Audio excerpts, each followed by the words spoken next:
안녕하세요. 필입니다. 로지은입니다. 오랜만에 영상으로 찾아뵙습니다. 무려 4개월? 이 영상 올라갈 때는 5개월? 맞아. 아무튼 오랜만에 뵙습니다. 그동안 사람들이 저희한테 유튜브 그만뒀냐, 이제 책 안 읽냐 많이 질문을 해줬는데 유튜브는 안 그만뒀고요. 책은 안 읽었습니다. 잘 포장해야지. 4개월 동안 재정비의 시간을 가졌습니다. 원래 진행해왔던 시즌제는 그만두기로 했고요. 아무래도 이게 좀 꾸준히 뭘 올리고 기획을 잘 해야 되는데 맞아. 저희가 지구력도 없고 기획력도 좀 떨어져서 시즌제는 포기했고요. 그냥 앞으로, 하고 싶은 네. 책을 열심히 올리기는 하기로 맞아요. 했습니다. 근데 열심히가 그동안도 하고 싶은 책 했잖아. 좀 더 구애받지 않고. 네, 알겠습니다. 네, 저희의 짤막한 근황 토크는 여기까지였고요. 오늘 다뤄볼 첫 번째 책은 천선란 작가의 천개의 파랑입니다. 와. 그럼 진짜 시작합니다. 저는 이 책 읽는 내내 정말 좋다고 생각했고 달고 난 후에는 완벽하다고 느꼈거든요. 소설을 읽는 내내 정말 좋아서 괜히 내가 너무 호들갑 떠는 게 아닐까 이런 생각이 들 정도로 진짜 몰입해서 읽었어요. 근데 소설의 마지막 문장까지 다 읽고 앞부분으로 돌아가서 다시 읽었을 때 이건 절대 호들갑이 아니다. 이건 정말 좋은 책이다 라고 생각했습니다. 시작하자마자 주접이네요. 전체적인 구성이 탄탄하고 결말에서는 제목의 의미를 알려주면서 여운을 남겨서 여러모로 군더더기 없이 깔끔했는데요. 심사평을 보니까 제가 느낀 점들이 그대로 들어가 있어서 소설 읽는 동안의 제 반응이 절대 호들갑이 아니었다고 확신할 수 있습니다. 맞아요. 천개의 파랑은 제4회 한국과학문학상 장편대상을 수상한 작품인데요.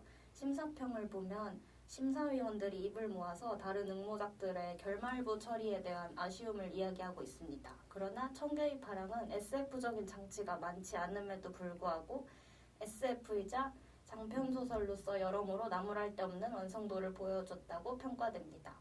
또한 다른 심사평을 보면 SF가 단순히 미래 기술을 전시하고 예언하는 데 목적이 있는 것이 아니라 과학기술로 인해 변화된 세계와 그 구성원들에 대한 사고 실험에 있다고 보았을 때 훌륭한 작품이라고 말하는데 이 문장의 모든 부분에 동의합니다. 제가 말하고 싶은 게 딱 여기 다 들어가 있어요. 괜히 심사위원이 아니네요. 흔히 기술의 발전을 보면서 사람들은 인간과 굉장히 유사하게 발달해버린 인공지능이 인간의 제어를 벗어나게 되는 경우를 먼저 우려하잖아요.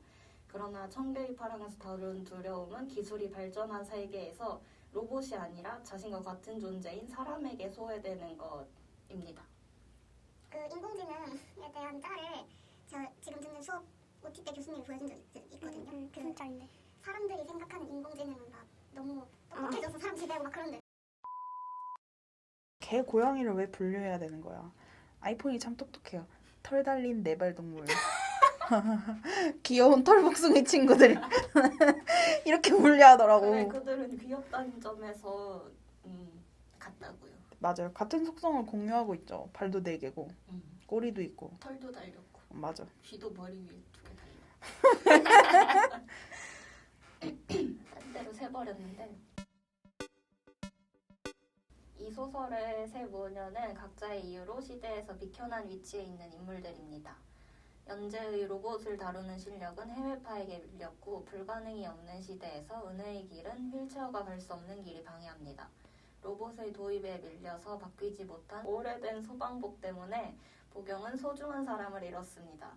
과학이 발전해도 결국 문제는 사람 사이의 관계에 있고 그 속에서 길을 찾고 나아가는 것도 그 관계 속에서 발견할 수 있음을 보여주는 소설이었습니다.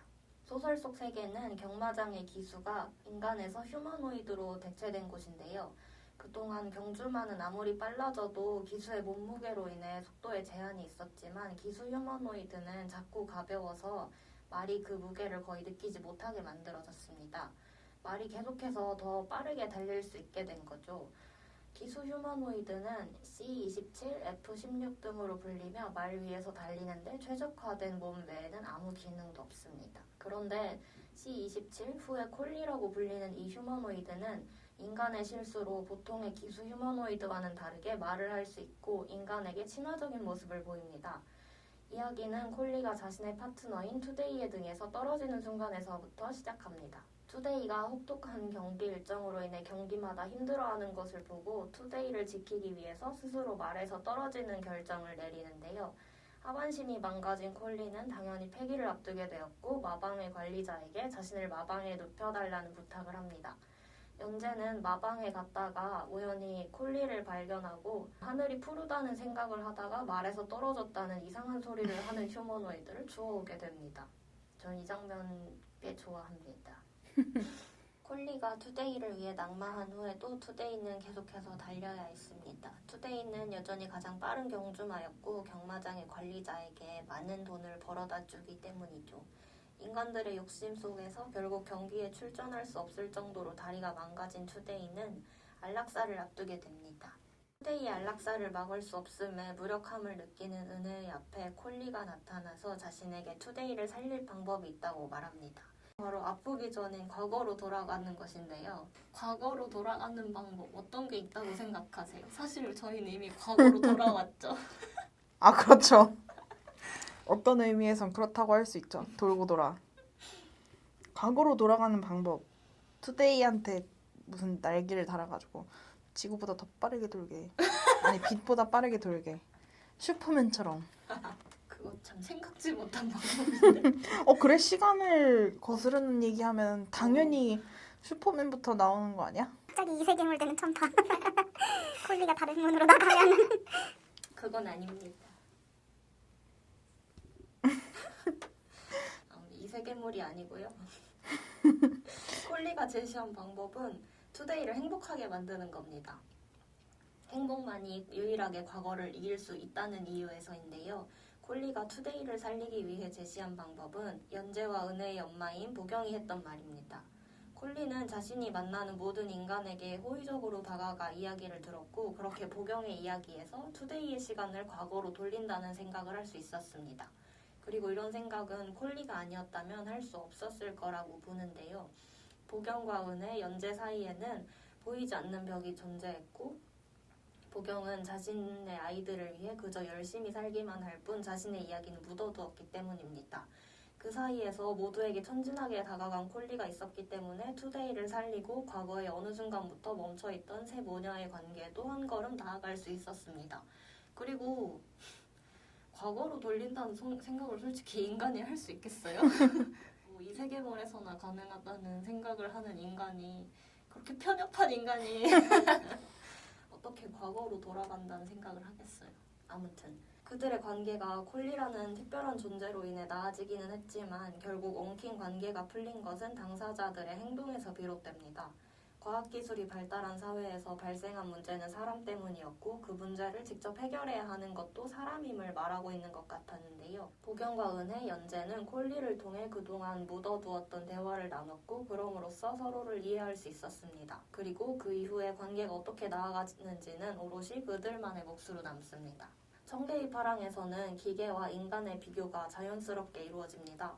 인간의 전유물이라 여기던 감정에 대해 의문을 가지게 만드는데 콜리가 가진 감정 비슷한 무언가는 인간의 실수라는 여러 우연이 겹쳐 생긴 일이지만 콜리와 연재 그리고 주변의 인물들이 만나 서로에게 영향을 미치며 단순한 우연에 그치지 않게 됩니다. 제가 이거 이후에 읽은 소설이 오정현 작가의 단어가 내려온다거든요. 그 안에 있는 단편 중에 당신이 좋아할 만한 영혼이라는 게 있는데 거기 나왔던 문장이 여기랑 좀 연결되는 것 같아서 가져와 봤어요. 억겁의 시간 동안 일어나는 억겹의 우연만큼 힘이 센 것은 없다. 우주와 태양계 그리고 지구와 인간의 시작과 성장을 설명할 수 있는 유일한 키워드는 우연뿐이다. 여기서 말하는 우연의 힘이 청개의 파랑에서 나오는 우연의 힘과 비슷하다고 느꼈습니다. 콜리가 두 번째로 투데이의 등에서 떨어지는 걸로 시작해서 그 찰나의 순간에 자신의 삶을 돌아보다가 다시 떨어지는 순간으로 돌아와서 하늘을 보며 끝나기까지의 흐름이 정말 인상적이었어요. 낙마의 이유였던 하늘은 파랑이라는 단어에 담기기에는 많은 색을 가지고 있는데요. 하지만 콜리에게는 오직 1000개의 단어만 존재할 뿐이라서 자신이 모르는 색의 하늘에 대해 파랑분홍이라거나 회색노랑이라고 이름을 붙여야 했습니다. 1000개라는 많지 않은 단어 속에서 짧은 삶을 살며 그런 단어들만으로는 다 나타낼 수 없는 사람들도 알게 됐고 자신도 알지 못하는 사이 자신이 가진 1000개의 단어만으로 그들에게 그 이상의 흔적을 남겼다고 봅니다. 쓴 거야? 응. 아니 말이 너무 웃기네. 미안. 의심하는 건 아니고 네, 제가 직접 쓴 너무 잘 쓴 것 문장입니다. 같아서. 콜리의 단어는 모두 하늘 같은 느낌으로 우리가 아는 단어는 모두 콜리에게 1000개의 파랑이었습니다. 콜리가 마지막으로 바라본 파랑파랑한 하늘은 파랑파랑이라는 가벼운 어감과는 다르게 그 어느 때보다 찬란했음이 느껴지는 결말이었습니다. 그 진짜 제목이 왜 1000개의 파랑임을 알게 되는 그 깨닫게 되는 모멘트가 있잖아요. 그게 너무 좋았어. 나도. 그때 이 사람은 천재구나. 그렇구나. 그 1000개의 파랑에도 엄마랑 딸 얘기가 거의 주잖아요. 이제 가족이니까 아빠가 없는 가족이니까. 근데 천선란 작가 어떤 물질의 사랑에서도 엄마 얘기가 나왔거든요. 공통적으로 이제 남자 작가들이 우리 아버지가 이렇게 힘들게 살았고 이런 거 맞아요. 이야기하는 것처럼 여자 작가들은 좀 어머니, 엄마와의 연대, 뭐 엄마와 감정을 교류하고 이런 이야기들을 많이 쓰는 것 같아요. 맞아. 아무래도 내가 여자니까 더 마음이 가는 거겠죠? 그런데 나도 그런 게 좋더라고. 말투가 너무 만화에 나오는 인물 같아. 제 리뷰는 여기까지입니다. 제가 정말 열심히 준비했습니다. 작가님에 대한 주접이 너무 넘쳐나서 글 쓰느라 좀 힘들었어요. 저는 이 책을 읽기 전에 그 아작에서 나왔던 단편집을 먼저 읽었고 그 전까지는 제가 제일 좋아하는 작가님은 김초엽이었는데 저는 1000개의 파랑을 읽고 천선란이다. 미래는 천선란이다. 저도 사실 딱히 작가에 대해서 이렇게 굉장한 감정을 가져본 적이 없었는데 이거 읽고 나서 이 작가는 어떻게 이럴 수가 있지? 거의 덕질하듯이. 그니까요. 작가 덕질은 처음 해봐요. 저도요. 아무튼 그만큼 대단한 소설이란 겁니다.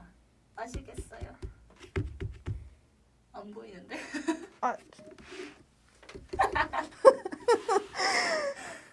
어떻게 마무리하지? 원래는 이 타이밍에서 읽을 건가요를 해야 되는데 제가 이미 이 책을 읽었거든요.